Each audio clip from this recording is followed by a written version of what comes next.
everyone, Mike 64 Valiant here. Here's a quick 2 times speed me unboxing my Holly EFI tank.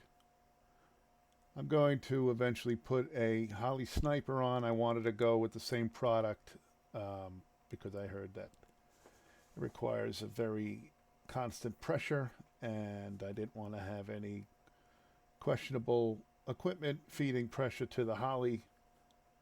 So I bought their product. I'm very happy. It fit great. Everything was in the box that was supposed to be in the box. The only thing that I had an issue with was the straps that came with the tank. I think were for a 67 and up. It had like a double strap. My early A only has a single strap that goes side to side, not front to back. So I reused that. But other than that, perfect. Not a dent in it, not a scratch. I removed the old tank that I had, which looked like it was the original tank. The guy I got the car from said he boiled it out. He only owned it for a short while. And it seemed pretty clean. However, it was sending debris into my carburetor quite often, and I had to constantly take the carburetor apart to clean it out. So here's the old tank out, and you can see the next shot is inside the tank. There's some rust. When you swish the fuel around, it actually lifted the rust and moved it around. The new tank is much better. It's got baffles. There's the pump I installed with the sock on it. Everything's set up, wired, and it worked out really nice. I actually filled this thing with a little bit of fuel and hot wired it and sent the camera down there to see if the return was working, and it was. I was very happy. Maybe we'll put that video on. It's a little teeny video.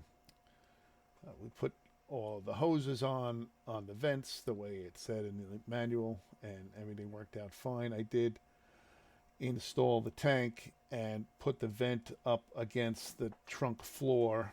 You can see there I have a sheet metal screw. I removed that and through bolted it so it's more secure. Then I ran some fuel lines, dual and a return, up to the front of the car, brand new 3/8. The green steel drilled a hole through the cross member. And this strap right here I welded to the bottom of the floor pan and then used 2 of those cheapo rubber insulated straps and bolted it up. It worked perfect. I mean, the thing's tight to the floor as can be. I used regular brass flare fittings that I got from the plumbing supply. I'm a plumber. And the flaring thing worked perfectly.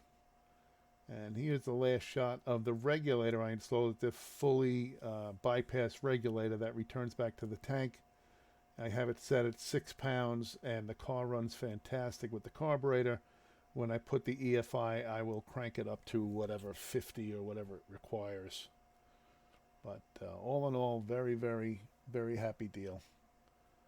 Thanks for watching. And I've got some other videos we're going to pop up here. Thanks again.